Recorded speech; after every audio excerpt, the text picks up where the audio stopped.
Welcome, everybody, to episode 3 of the To The Point podcast. I am Zach Bloom alongside my co-host. I'm Sean McCormick. Sean, how are we doing today?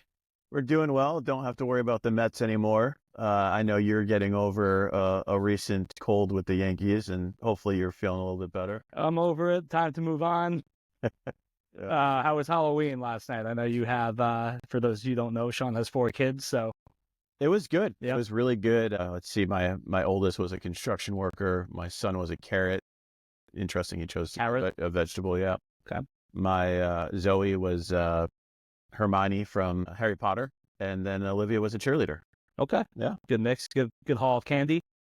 Too much candy, yeah. We got to figure out what we're going to do with the candy situation because it's way too much for one individual to eat. How much did you break into the bag last night? I know you have a bit of a sweet tooth. I haven't inspected any candy yet, but I will certainly this evening. What's your go-to? What's your top 5? Oh, that's a lot. I'll just start with one. Like if I find a Reese's peanut butter cup in there, I'm devouring it. Okay. A whole bag probably. I just have no self-control when it comes to. You have no self-control. You could stop it right there. You don't have to go with candy. You have no self. I have issues. Yeah. How about you? What's your go-to? For chocolate, I guess Snickers would be one. Yeah. Reese's peanut butter cup, I think a close second. Okay. We're going like the fruity snack. The Sour Patch Kids. That's my number. Yeah. And for fruity, like the chewy kind of gummy stuff. Skittles are good, but that's a like ton of work. You know, it's too much work. Yeah, it's a lot. It's like smoking a cigar. Like you want it for like 5 minutes, and then you're like, oh, I gotta. Finish this. Yeah. Skittles. It's like, you have a handful, and 5 minutes later, you're still chewing, still going. Yeah, I get it. So I'm with you. All right. Well, enough about Halloween. We are back for our latest episode. We have a EDU veteran today on. Sean, you want to give a little bit of an intro of Sean? Yeah, we have Sean McGee on, back to learn. He's a long-time industry veteran when it comes to EDU, the higher education, for-profit industry. He's done an amazing job. He's founded many, many companies. We'll let him talk about a few of his different ventures. But, for me, I'm really excited just to learn more about where the education space has evolved to over the years. Zach and I, we've been in the space before. Look, man, I'm really excited to learn where Sean has taken his business, but more importantly, like, where does he see the education space going, at least from a marketing standpoint? And then, like, if you are a consumer of education, you're going back to school to get your degree. Yep. Where does he see the industry evolving to, especially with AI, distance learning? You have VR and AR, augmented reality and virtual reality. Just really curious to get a better sense of where he sees the space going. You know what I'm excited about? What? This new sign. Pretty sick. I like it. Neon sign. Yeah. We're official now. I hope it's the right height. I've been thinking about that. Okay. Well, we got Sean coming up next, and I hope you enjoy it. Sean Reed McGee here. Sean is a lifetime entrepreneur, an individual that is really well known in the EDU space, and he's done a lot of other ventures that we're excited to get to know him. So Sean, thank you so much for coming on the show today. We are ecstatic to have you. And is there anything you kick off the show by starting with? Get to the point, Sean. Yeah, get to the point. Exactly. First and foremost, it's an honor to be here with you guys. Your third taping. I feel so special to be in the top 5. If you can be in the top 5 of anything, so be it. And once I'm there and once this is aired, you can't take it back. So again, thank you so much for the honor of being here to join you guys. I love the fact of being somebody else out here who has been a leader within the industry, getting the word out about some of the nuances within the industry, along with some of the things that we should be extremely proud of. So I love that you have a voice and allowing me to be a part of it. I'm encouraged. So thank you. Yeah, we really appreciate it, Sean. Thanks for coming on. I guess we'll see how you're feeling about 45 minutes from now, but to start things off, so I know, you've done a ton in the EDU space specifically when it comes to lead generation, but you're also an entrepreneur there. I know you have, when I was kind of reading up on you a little bit, I went on your personal website, and I really enjoyed reading about your upbringing, your kind of origin story, so to speak. Can you tell us about your childhood and maybe how it led you to where you are? My God, I feel like I'm in therapy. Can I lay down? Yeah, we'll give you the bill at the end. Benny, you lay down. Let me see. Cheaper than Let's see what therapy. happens. You know what? Again, the upbringing is not that completely normal from people who were in my area. Again, single mom, grandmother with us as well. Dad wasn't around initially all that much. Again, what I did was I think the fact that it gave me a position of wanting to be that constant provider and nurturer, someone who took care of, in essence, the ladies and the people in my life.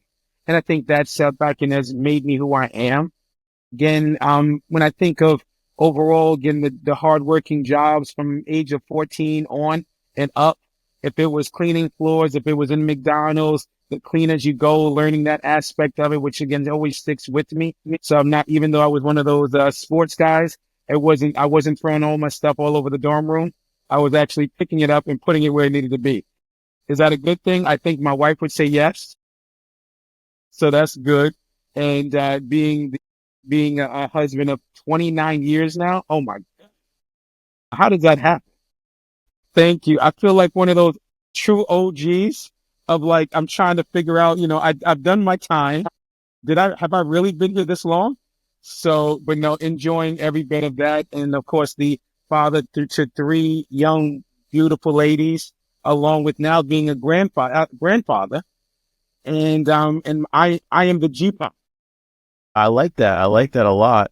So So I need to ask you, growing up, was there ever a moment, in your adolescence where you're like, I don't want my kids to grow up like this. And so it's kind of motivated you to create a life for yourself that your kids wouldn't have access to, or you're like, it would be different than how you grew up. 100,000%. Again, we talk about the fact that, we've all fallen. And I think it's our jobs and our goal as parents to have it where we can protect our children from falling where we fell is ideal. And so when I sit back and I think of it is that, my daughters, again, their education, taken care of. I sat back and had to put myself through school. The fact of making sure they understand the power of networking. That's something that I had to develop.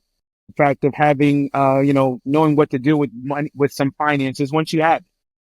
Again, those are things that, were not taught to me. I did not have a class about it, but at least that my daughters have an opportunity to be second generation, opposed to the first one where I stumbled and fell quite a few different times. So that right in itself works out well. And the goal here is to be an example for not just them, but for others coming up the pipeline saying, okay, fine, can I do it?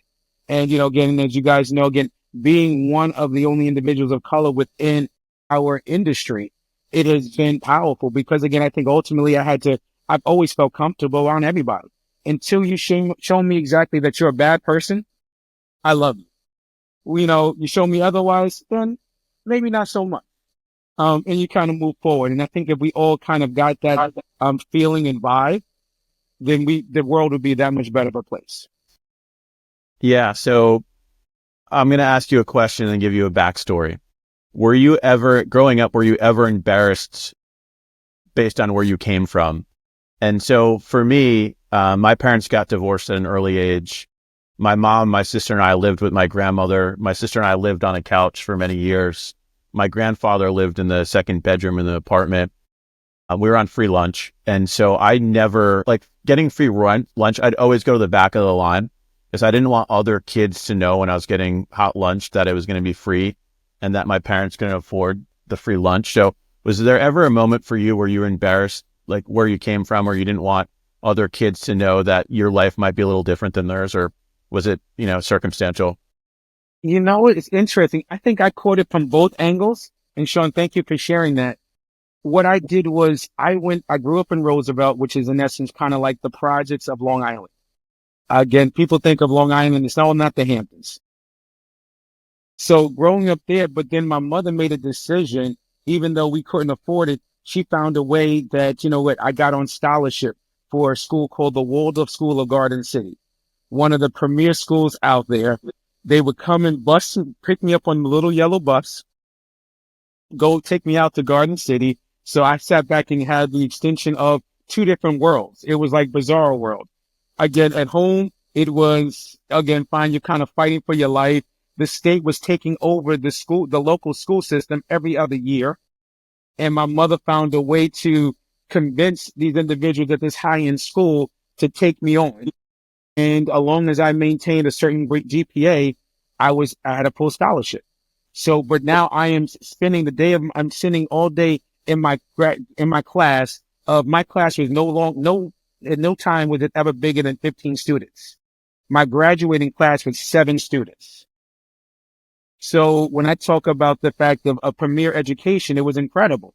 However, I take that and everything that I'm around, I'm sitting back and I'm with individuals whose parents are multi-millionaires. And they're like, oh, I crashed my car. The next one's coming next week. I can't believe it. I got to drive my mom's Volvo for a week or two before my next Camaro comes. And I'm sitting out saying, I'm busting it. I'm on a bus, just happy to be here. And then I get home and and you have your friends who are like, oh, you think you're better than us? No, I just have an opportunity that I've been afforded. And I'm going to do my best to take that opportunity to the highest rates. In fact, I just finished reading a book that I know a lot of people are familiar with called Outliers. And Outliers, really what it comes down to is those opportunities. Again, you could be the smartest person under the sun, but if you are in the wrong community, the wrong atmosphere, the wrong year, whatever it might be, your opportunities become limited. To me, I ended up having it where, regardless of where I was from, and the embarrassment of getting off of the little yellow bus and wanted to sneak into my house real quick, or not wanting to wait outside, but wait inside and then run when the bus came so that I could get in and get out of Dodge, so that I didn't get teased while I was outside. I mean, and then of course, when you get off, people are like, you're riding the bus. Why doesn't your nanny drop you off? Because I don't have a freaking nanny. So, yeah. So, yes. Have there been times of embarrassment or where you want to shy away from things? The answer is yes, but it built character. Thank you for sharing that. I know a lot of people are reserved in sharing kind of the embarrassments from their youth, but I think they're so important to understand how people got to where they are today. I mean, what you have achieved in your life, I think 14 businesses, like really, really impressive. And you've made an incredible impact on the industry. And you ended up, I think, buying Launch Your Degree. So funny story about Launch Your Degree, which you may not know. I started Launch Your Degree back in 2006, working for another company. I left that company and forgot about the domain. So when we were at Reactive Media and we are thinking about going into EDU, I looked up Launch Your Degree. The domain was for sale. We rebought the domain and then went to the logo designer and got the old logo back as well. So it's kind of funny how everything comes full circle. I love it. So he might be looking for you to buy it, or you're looking for some kind of money or royalty. Or, yeah. So I think that's his roundabout way of saying, I love it. You want to see my P&L? I love it. I did not know that detail. It's amazing how small of a world this is. It really is. So, it seems like education is always a big part of your upbringing and childhood. As you just said, you were, busing to a private school, something that your mom instilled in you. So I don't think it's any surprise that you went into that vertical within this space.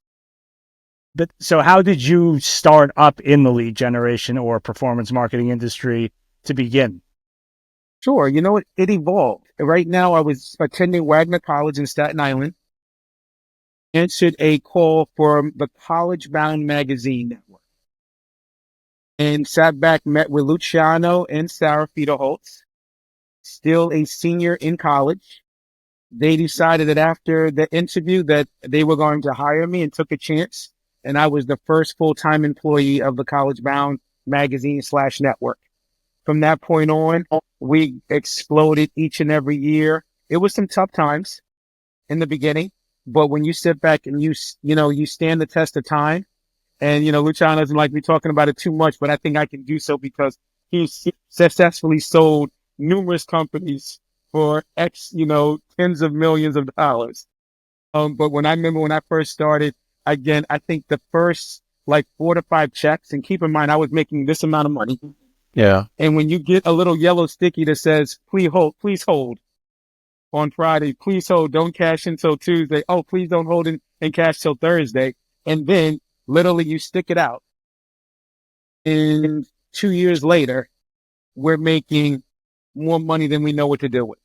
And we're affecting positive change within the lives of students who are looking to go to colleges. And so at one point, I think our height was about 1,000 students every single month were our active lead flow.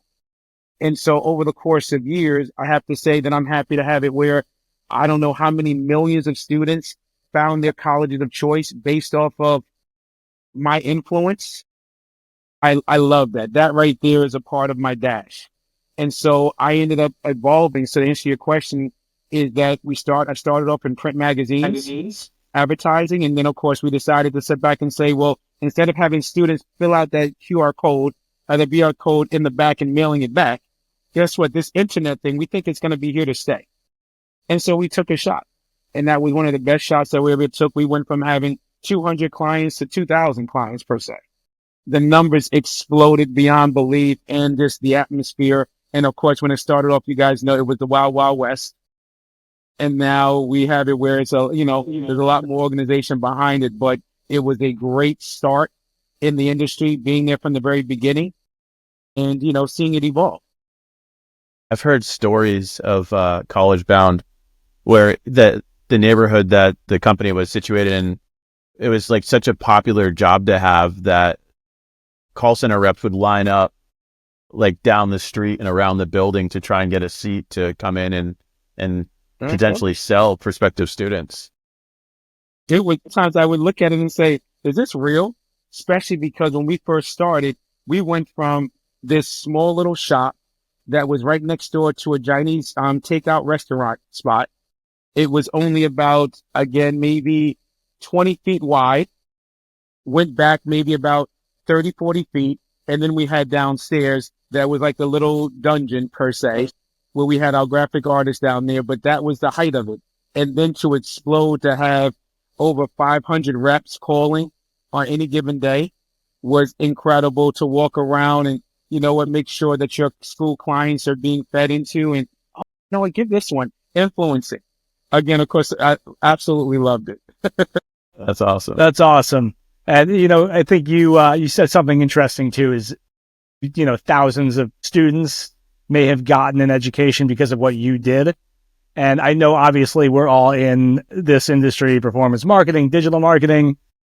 We want to make some money, right? But to do something in a vertical that actually affects positive change is a nice padding to that, right? It's a great, that's one reason I really like the EDU vertical as a whole to begin with, because you're really affecting some positive change and doing something that could change someone's life and lives. Mm-hmm. So I completely agree. So Sean, what was the I can do this on my own, or I could build my own business around this moment for you? So sit back and I would launch things and help people, kind of like an early age Shark Tank, where I would have friends come to me like, oh, they would pitch these ideas and say, oh yeah, you know what? I'll put money behind that. And one thing led to another. So that right there. So it evolved probably about 9-10 years ago, saying, okay, fine. You know what? Time has come. Time for me to do my own thing. And again, and it's been working out well. Of course, there's always the ups and the downs. By far, launching new call centers and finding people who have patience with everybody. Because a lot of times my patience level is like this big. But I think it happened about 9 to 10 years ago, where it was the complete evolution of, you know what, let's just do this by myself. And I am enjoying every bit of it. Don't get me wrong. I still have partners in some of the businesses, but I think that as long as everybody understands what their role is, it works out well. It's when other people sit back and they start getting a feel for, well, I want to do this, or you should be doing that. I think you have to be really clear on what everybody's responsibilities are, so that the boy band doesn't break up. So what I heard is, by over communicating who's responsible for what, and what everyone's roles and responsibilities are, you could keep the band together. Pretty much.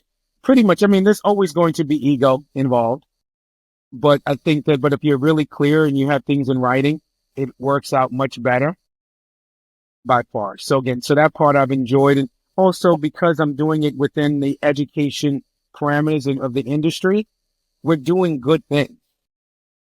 I mean, think about it. I mean, as much as I love each and every one of my school partners and school clients, ultimately they are a means to an end. Nobody wakes up and says, I'm going to go to school forever. No, they're going to go to school, get the right education for me in the right location, be it online or campus based, so that I can actually get the job and the career that I want so that I can feed my family successfully, drive what I want to drive, whatever the case is. So it's an incredible means to a wonderful end. I love that. I think that's so important, is just people taking care of people, right? Not enough education in this country, in my opinion. So I like what you're doing. I hope it continues, and I hope it just kind of snowballs. I guess, let's pivot just a little bit, right? I mean, you've had an incredible impact in people's lives in the education side, and probably people you've never met before, but would probably love to meet you, knowing that you were the antithesis that got them to that next level, right? To get them into school. You founded an organization called Blacks in Performance Marketing, and there's over 500 members, and you guys have done some really incredible things. Maybe you could talk about that a little bit. Like, what made you realize that there was a need for it? And then, like, what were the next steps in trying to figure out how do you launch this thing? Thank you so much for that question. Let me start from the end and then go back to the beginning. First and foremost, we are actually having our first Blacks in Performance Marketing Summit on January 5th in connection with Lead Gen World. So if you're coming to Lead Gen World, please get there a little bit earlier and join us. Again, it's going to be some incredible activities, incredible experiences. It's really about the fact of becoming the best human that you can be. Everyone's invited. And so let me kind of go backtrack to the beginning. Yeah. The reason why we created the name of Blacks in Performance Marketing was to be extremely bold. It was not, we didn't want to sugarcoat it. We didn't want people to think, okay, is it this, is it that? No, it is what it is. The fact is that people like Sean go to conferences, and there is, within education, there will be like one individual color, and it would be at a conference of 20, let's say 4,000, 4,000 white guys, a couple of ladies here and there, and then it was Sean. And then eventually I'm like, again, my mom told me I was special, but do you guys only allow one guy in? Like, come on. So one thing led to another. Then, of course, we connected with Matt Tillman, the Chad Williamsons of the world, and the Todd Nelsons of the world, and so back and said, well, you know what? There are more individuals of color in the actual industry. Why don't we start bonding and getting things together, not feeling like we had to almost be, you work the right side of the room, you work the left side of the room, and don't really get together. And we decided that, we've got to change the narrative when it comes to that. We also have to make sure that we change the narrative when it comes to individuals getting into the industry, because there's decisions that are being made at the highest level, again, for everyone. But if there's nobody of color that's there in the room, then that means there is 60 million or 20% of the overall U.S. population that, guess what, that we're making decisions for. And why not ask, again, across the board? So what we did was, again, we have a founding steering committee of 7 people who actually created the organization. And from that point on, between all the social media, along with all of the events that we're attending, the partnerships, we've grown, as you mentioned, to about 557 members, I think, as of today. We have meetings every second Thursday of the month, where we have sometimes guest speakers, we have experiences or activities. And it's just a nice, safe place to talk about anything and everything, but especially the human aspect of diversity. Again, across the board, it's proven that, again, companies that have more diversity just do better. 10, 20, 15%, whatever the case is. So you're looking to change your margin, make sure that you have a good connection with everybody across the board. So extremely excited about it. Like I said, then the summit is going to be a big, big thing for us by far. So we're planning out to feed everybody, to fly the speakers, and it's going to be fun. And remember, everybody is welcome. Everybody, let me just say that once more. Everybody is welcome, and we're hoping that everybody comes and participates. We'll be down for that show, so we'll definitely come to say hi. And I think you mentioned some food, so Yeah, exactly. not gonna lie. So if you need help planning out the menu at all, just we get in touch after the show. Gotcha, no doubt. What are the challenges that you're facing in getting more members? Are you charging for membership? What does that look like? We are not charging. Some days I feel like we should, but we do not. The challenges that we have right now is that it's just staying hot, just like any other company. I don't care if you're an actor, actress, if you're an organization. How do you stay hot? How do you stay relevant? When people see that, oh, Sean, guess what? You guys have been able to move the needle from here to here. You've arrived. The answer is no. So right now we want to make sure that that's why we're adjusting a little bit to make sure that make sure everybody understands that it's about becoming the best thinker, the best human that you possibly can be. And ultimately you do it for not just yourself, but the next generation. They say that the fact is, again, you pass some of these good traits and good characteristics to your children and your children's children. So we can sit back and, you know what, give us XYZ minutes per month. Give us XYZ minutes during a summit to sit back and have it where you look at things a little bit differently and say, damn, I didn't recognize that and I didn't think about that, because guess what? It wasn't relevant to you. Again, until it becomes like, wow, you know what? You start seeing things a little bit differently. And that right there is what we're trying to do. So we want to make sure that people understand that there's still a need, very much so. This here is, I love our country. Our country also has a history, and that history did not open up several doors for individuals of color for hundreds and hundreds of years. So to think that it's got fixed in 2 years, stop it. Stop it. So our goal here is to have it where if we can continue to help move the needle more and more and more, it'll work out extremely well. I'm looking to have it where I think, you know what, ask me that question again once we have 50,000 members. And then I'm like, okay, Sean, you know what? We have arrived. No, I think that's a good perspective, right? Is how do we add a couple zeros to the organization? I think, from your perspective, how, like companies that want to help support what you're doing, how can they get involved to help you and help grow the organization as well? Well, first and foremost, I think that every member of our organization provide a service from their own businesses. Again, these are individuals who are members of color or they are allies. So again, we actually, about 20% of our membership are individuals who are not Black. And again, and I love that. And I'm looking to constantly grow them. We can't do it by ourselves. We can't do it alone. So when it comes to the organizations, we're always looking for their support. So right now we are funded, but we're not funded that well. And so we're looking for individuals to sit back and say, you know what, you want to make a difference? Come and support, become one of our sponsors. So just like you would go and sponsor any other organization or any other conference, guess what? Come to our website. It gets updated probably every other day. Again, because we're in this space, we don't have a website that just sits there dormant and it's not touched. Again, you know what? Honestly, our site gets updated probably every 2 to 3 days. So we are cutting edge. We are performance marketers. We're lead generators. So we know what we're doing in that regard. And so we've got companies like Leadpedia. We've got companies like Babadoo and Tillman Group and Focus Quest, and the list goes on, who have been supporters of us for some time, Active Prospect. And we're looking to add to those listings of people who want to provide a good experience to their current employees, the current team, along with help us with the world. How about this? And I'm really excited about this one, is that for this summit that will be in January 5th in Florida in connection with Lead Gen World, we've actually connected with one of the local colleges. What we're going to do is we're going to be bringing in 20 to 25 students who are marketing students, give them a tour of the facility of the conference, introduce them to key companies as well, where now if you're looking for interns, if they're looking to just be exposed, because so many of us got into this industry, we kind of backed into it.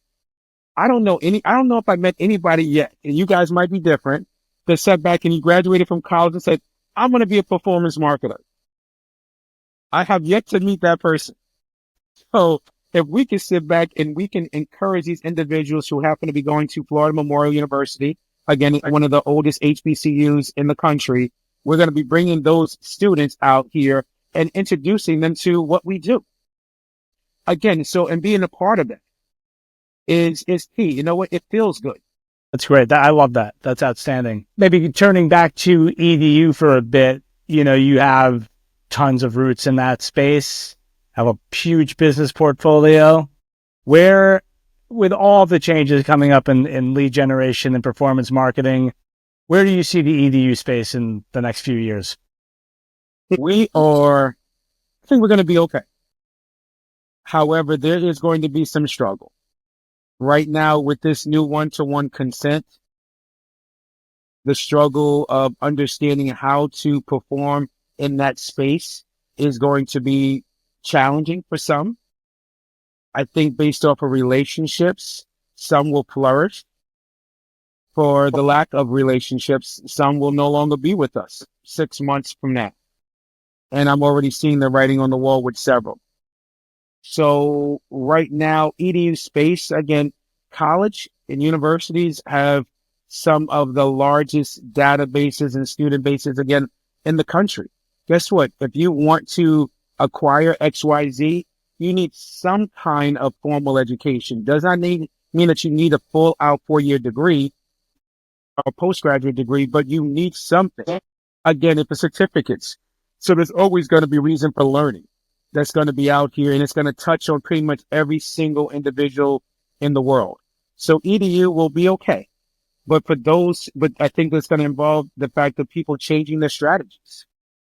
If you used to be a lead generator and you did X, guess what? X might no longer be acceptable. So look forward to doing Y and make the change now. I've got some partners who are like, Sean, that doesn't go into effect until January 26th. We're good for now. Stop it. It's time to change now. It's time. Don't wait for the last second. Being proactive is what I think that we all need to do, regardless of if it's EDU, if it's insurance, if it's a mortgage, whatever it might be proactive. So Sean, it sounds like you've obviously made your changes already and implemented them. I guess the question is, have you embedded more of a more inbound marketing strategy, or have you just changed up your user flow and it's just one-to-one at the end? What are some things that you may have done that you feel have been impactful so far? Well, we did a little bit of both of those. So right now, of course, the path for all of the websites that we have, along with our partners, we made sure that, of course, that one-to-one consent was there. We also had an opportunity to connect with companies like an Active Prospect or a Call Compliance, where they actually have services where if you have somebody on the phones, you can simply prompt them. They receive a text message. They can then give you written consent and then be able to do that multiple times so that everything is compliant. So we're implementing these things of that nature right now. Again, when it comes to the websites, it was a little bit easier because we can control that flow. When it comes to the call centers, it involved really new scripting, new technology across the board, and just the overall human aspect of, well, I've been doing it this way for the last 5 to 10 years. Now you want me to change up, and how do I see this? And how do I make sure that this is written consent, because verbal consent will no longer do. So again, making sure that anybody who wants to continue within this space, you can't do so in your own bubble. If so, it is short-lived. You've got to sit back and you're going to have to connect. And yeah, things are going to get a little bit more expensive, but hopefully, again, the lead quality will be that much better. And so thus it will be worthwhile for you to be paid that much more and go from there. Yeah. So if you're watching this, you heard it from Sean, be proactive. Everybody, everyone's been scared of one-to-one consent, complaining about it, discussion here and there. Shit's about to hit the fan. So now's the time to make those changes. I think to your point, a lot of people have kind of pretended it's not going to happen or it's going to get pushed back. It's coming. So clean as you go. That's right. Clean as you go. Hey, I like that. Good plug. he was waiting for that for like the last 15 minutes. So I could see the wheels going over my ears. Smoke. So Sean, like I want to ask you about this, right? And you are a visionary in many ways in what you've done in the space. Like with AR and VR and AI and every other 2-letter, acronym that might be out there, like where do you see continuing education going?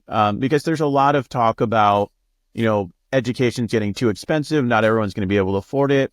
Like in Sean's mind, where's it going and where do you think we'll land in 5, 10, 15, 20 years from now? Great question. No pressure. I believe, no pressure. Education is key. Learning things is important. I think networking is equally as important as education. Sometimes it's really about the fact of who you know opposed to what you know. So making sure you stay in the know is important.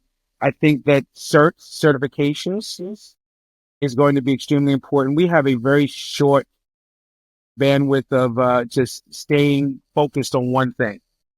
Just as human beings, I believe across the board, certifications I think are going to sit back and be that much more important for a lot of companies. I think there's going to be a lot of major companies who sit back and say no longer is a 4-year education a mandatory thing. It's nice to have by far. I think that, of course, education, having it where you've got programs that are relevant today and in the near future is important. So perhaps focusing on certain liberal arts programs might not be as critical as it used to be. Trying to make sure that I say the right things here. Again, I don't want to get in trouble. But again, I think that so education is always going to be key. It's just the fact of where you get it, how you get it is important. Also something that we're doing with one of my companies called Focus Quest, where we sit back and we service the HBCUs and MSIs to develop their online learning platforms. What we end up doing is having it where I think there's going to come a point where people are going to be attending and going to online schools. And if I sat back and said, hey, what school did you go to? They might say, I went to, and they can't remember because it was solely online on a computer. They don't recall. There's no school pride. There is no, again, when you sit back and you watch Saturday morning football and everybody's like, Clemson, Morehouse, whatever. They're so excited about the individual school. We get to a point where 10 years from now, somebody can have their full out degree and barely remember where they got it from. So what we do is we sit back and we started building out what we call, in essence, an HBCU experience or someone, let's say a school experience where there becomes a school pride that gets embedded within the online learning that you're having. So when you guys, when you finish your school, you finish this program, you're like, go Liberty, go this, go, you feel good about it. You feel like you're truly a graduate of that particular school and program. So those are some of the tricks. I see a very similar future. I think we'll certainly utilize AI or AR, augmented reality and virtual reality. I think there will be a sense of brand loyalty or school pride, if you want to put it that way. But it'll be like a gamified process, right? You can go to Yale University and instead of waking up in New Haven and going to the local coffee shop before class, you're going to wake up at your home. You're going to put on your headset, your goggles, right? And you'll start class in that manner. And I believe the platform will be gamified too, right? So you'll get points for attending the school football game and putting on your goggles and watching the game and cheering. But I think the future for you is quite bright. So Sean, not only do I agree with that wholeheartedly, but also let me backtrack to make sure that I fully answer the question. Again, what jobs and what positions can we do that can be AI driven, which I love. And so now I started off where my goal here is to use some kind of AI almost each and every day. If it is something again, I write a note to my wife and I put it into AI and say, rewrite this note as though Denzel Washington was writing it, yada, yada. And it's amazing what it does. And again, so I'm loving that piece is there. I just the other day put something together. Me and my wife actually had a virtual date. And what I did was I wanted to invite her. So instead of sending her a text message that says, meet me at this time, 7:30 tonight with your dinner, blah, blah, blah. I put that into, again, AI, and it created this whole beautiful flyer. Again, one thing to another. And so again, I'm hoping I get a lot of kudo points for that. We don't know yet, but but just utilizing it. So to me, for those who are not using it, and again, I'm still on a surface, there's individuals who are part of our even Blacks in Performance Marketing Committee, like our Vel, who's using this thing to drive traffic left and right. So I'm slowly but surely doing it on a personal level as well as on a professional level as well to help us just be more in tune with where the students are and what they need. I think that's awesome. AI isn't the future, it's now. And so either utilize it or get left behind. I may try the virtual date to see if I get into a virtual argument, even with AI. So test the waters there. That's cool. Thank you. On your personal website, forget your business portfolios for a second, you asked the question, what does success look like to you? So I'm going to put you on the spot. What does success look like to you?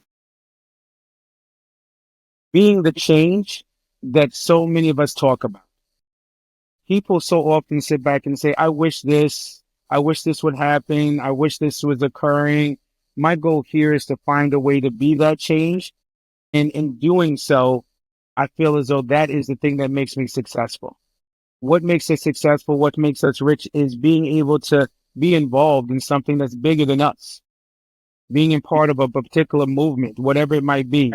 If it's helping the next generation find to find their career path so that they're not wandering around trying to figure out, okay, fine, I'm lost and I don't know what to do. If it's an individual, just reaching out to them, let's say because they lost something or something close to them. Being, in essence, again, a better human. So to me, those are the things that make me successful now and hopefully will make me more successful in the future. Again, building lasting relationships. Again, I've got relationships within this industry alone that date back literally 25, almost 30 years. Again, where we are talking, at least monthly still. Again, so stuff like that makes a difference. And I think that when you have good character, and regardless if you go astray and something doesn't work out, business fails, whatever the case is, if your character screams that you did your best for yourself as well as for them, I think people can recognize that. And you can continue to get business as you're reborn into a new business, whatever it might be. So to me, that is what success breeds. And you breathe so much better. I'm going to tell you right now, I'm enjoying it. The good days and the challenging days, you breathe a lot better when you know that you have a level of success for yourself. And remember that success is different for everyone. Great answer. Yeah, it's impactful, right? I guess, one other question for you is, if you were, what's like one thing you'd leave the world with that you want everyone to know when you're no longer here? Like one piece of information that, if everyone knew this, then they would live a better life.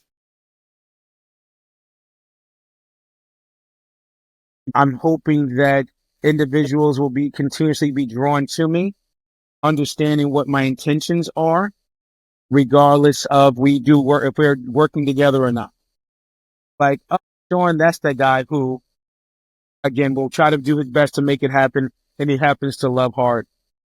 And I use that because sometimes people use that four-letter word too easily, as though it's just taken for granted, and it's not.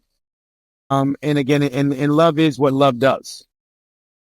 So don't sit back and state one thing, but then do something that is completely detrimental to me or to people around me. So I think that's what I would stay with. And then when it comes to the overall industry, I think the fact of, trying to do my best to set the example. Again, knowing that I am imperfect just like everybody else. And we will try to do the best that we can, but ultimately, again, we're here for the longevity. And being one of the people who've been doing it for such a long period of time, you always wonder, like when you sit back, you meet new people, you're like, yeah, I'll give you a year, 6 months for you, and maybe 2 years for you, and then you're out and go from there.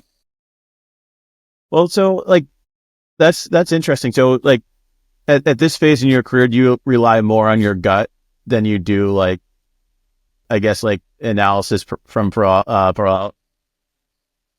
what was that? How do you say it? Analysis from I don't know what you're trying to say. So you know what? I think he's to asking answer if that you go with question- your gut instinct or Yeah, more of an analytical I'm gonna approach. take the first part of that.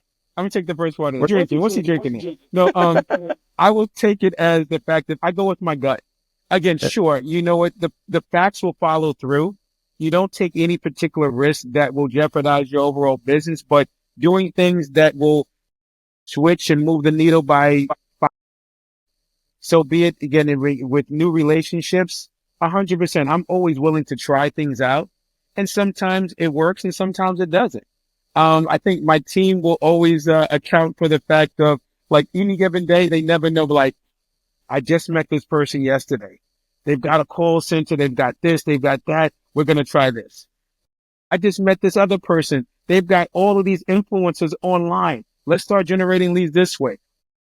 And so my team, of course, I'm sure if they were individuals who only like doing one thing for now and for like the next 10, 15 years, they would have quit on me a long time ago. Luckily, again, I'm surrounded by individuals who are like, let's see who contacted Sean or or who Sean contacted to see what is next, the next potential try. So, again, I think that's something that keeps you because it's never a boring day by far. I'm one of those guys. If you sit back and say, Sean, how was your day? Be like, are you sure you want to know? Okay. You know, two things I heard you mention earlier that I want to go back to are Denzel Washington movies and boy bands. So what's your favorite Denzel Washington movie? What was your favorite boy band? Gosh. I'm going to go with as one of the late, and again, Denzel has his resume just is too much. So you could go wrong. I'm going to go with the latest one that I just saw, which of course is, oh no, I'm sorry. It wasn't the latest, but Equalizer. I love the fact of him sitting back and saying, hey, I promised my wife who passed away that I wasn't going to do anything like this again. But if you come after somebody that I really love, I'm going to sit back and I'm going to kill all of you. and, and so Equalizer, I think, is one of those things. Again, there's so many that he has by far. So that's as of late. And then when it comes to the boy bands, that is a great question. Because This is important so stuff many of the boy here. bands that I know have all broken up. I don't know any boy band that I am privy to that has not broken up. I mean, I could say Boys to Men, but you know, they had like 3 breakups and then get back together, one thing to another.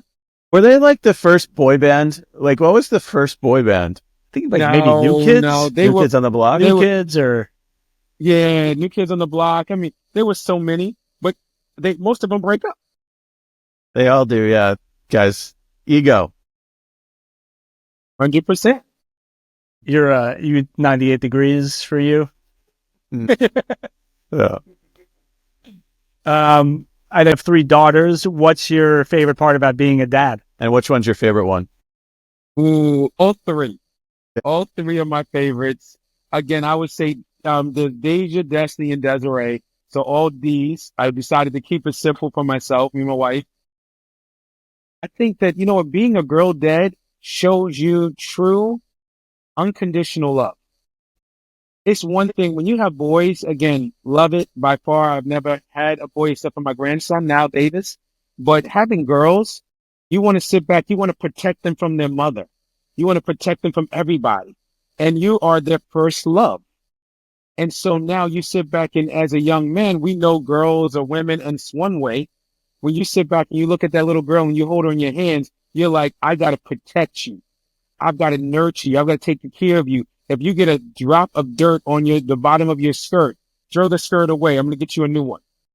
Again, this thing, we go through kind of like a biological and mental change that I think when we have daughters, because we have to change our whole narrative. Again, of course, behind the fact of how we think about the opposite sex. So that right there, I tell people that I walk around with, like, when it comes to girls, like I've taken the L because these little girls will manipulate the mess out of me. You're like, no, we don't do this, daddy. Can we? You're like, you melt. So if you think about it, and especially if you're in love with your wife by side, by far, these become little miniature versions of your wife. That's the worst and the best thing ever. You're going to start communicating with your whole family virtually through AI. Yeah, it could be a virtual family meeting. Sean, I also have 3 girls, so I sympathize with you wholeheartedly. But, there are moments of extreme frustration, but there's so much more love than there is frustration. So stuff that you used to do back in the day, you're a different man now, Sean. You're different. I've softened up physically and mentally. 100%. Well, anything else that you want to promote today, Sean? Any of your many companies that are, I know you're having the event in Florida for the blocks of performance marketing. Anything else? No, you know what? I think that really is the cusp of it. I think that we all have so many different creative juices flowing around of activities. And ultimately, I want to have it where we all start understanding what the left hand is doing so that the right hand can contribute and participate. So I'm sure you guys have things that I might not be privy to. Would love to do so. Again, conferences like Legion World work out so extremely well because here is a platform and an atmosphere. We're able to learn more about what everybody is doing, what services are being provided, how we can bring our businesses to the next level. Again, and of course, with the Blocks and Performance Marketing Summit, which is, of course, our first one there on January 5th in connection with Legion World, it's going to be a lot more focused on experiences where you're going to sit back and there's going to be some fun activities that you're going to sit back and you're going to look at life a little bit differently in a fun way. And so to me, constantly making sure we do that. And I believe that everything else will fall in alignment. All the other businesses, which I deeply love. And I'm sure some people who are on my team are like, why didn't you mention this? Why didn't you mention that? Guess what? Come and do business with the individual. And so again, I'm hoping that people will do so with all of our members across the board and go from there. Cool. And we'll post links and everything in comment section. But if people want to reach out to you after the show, they watch it, want to get in touch with Sean, what's the best way to do so? Sure. It would be Sean, spelled SEAN, at back2learn.com. So Sean at back2learn.com. Well, Sean, thanks so much for coming on today with us and having the conversation about everything you have going on. It's impressive. Yeah, I just want to thank you, Sean, for everything that you've done for the industry and you continue to do. You're definitely a beacon of light, and we need more people like you. Well, I greatly appreciate you, gentlemen. Thank you so much for the time. Thank you for even thinking about me. And I am so extremely excited about being a part of your third taping. Remember, being in your top 5, baby, you can never take that back. Top 3. I get a shirt that says that. I'm in the top 5. I love it. I love it. All right. Thanks so much for your time, Sean. That was Sean McGee. Definitely the more impressive Sean on this podcast today. You're not wrong. That was cool. He's got a lot going on, man. He's a great individual, really, really great energy, and someone who's been in the space a long time. What he said about, reputation and just being the best version of yourself is him to a T, from what I've known of him. So really grateful that we had the opportunity to speak with him and learn a bit more about how his journey to becoming the founder of 14 companies. Yeah, you remember in Step Brothers when they're having dinner and the dad's like, gosh, you're impressive. Oh, yeah. That's like him. Yeah, he is impressive. And it's cool that he's giving back to the industry. I think a lot of us have gained so much from it financially and in many other ways too. But the one thing that you don't see a lot of people doing is giving back. And I think if you're still watching this podcast and you're thinking about how you might be able to give back, Sean is a tremendous example of looking at what he's done and maybe what you might be able to do yourself. I agree. So if you're going to be at Lead Gen World, check him out. Check out that networking event he's going to be hosting It sounded like before the show, but we'll put all the information up for you when we have that, and we'll keep promoting his organizations as we go. Sweet. Any plans for the weekend? My oldest has soccer tournament on Saturday and a fencing tournament on Sunday. How about you? Baseball season's over, so we have a little bit of a weekend off, but I am going to Costco on Sunday because my two boys are obsessed with those Costco guys. Can you do the dance? So we have to bring the boom. Can you do the dance? We'll do the dance in the store. You gonna record it? I'll see. Send it to me. Maybe. All right, we'll see. All right. All right. Well, thank you everybody for watching. Hope you enjoyed the show. Hope you enjoyed Sean, not this one, Sean McGee. And we'll see you next time. Thanks for tuning in. Thank you.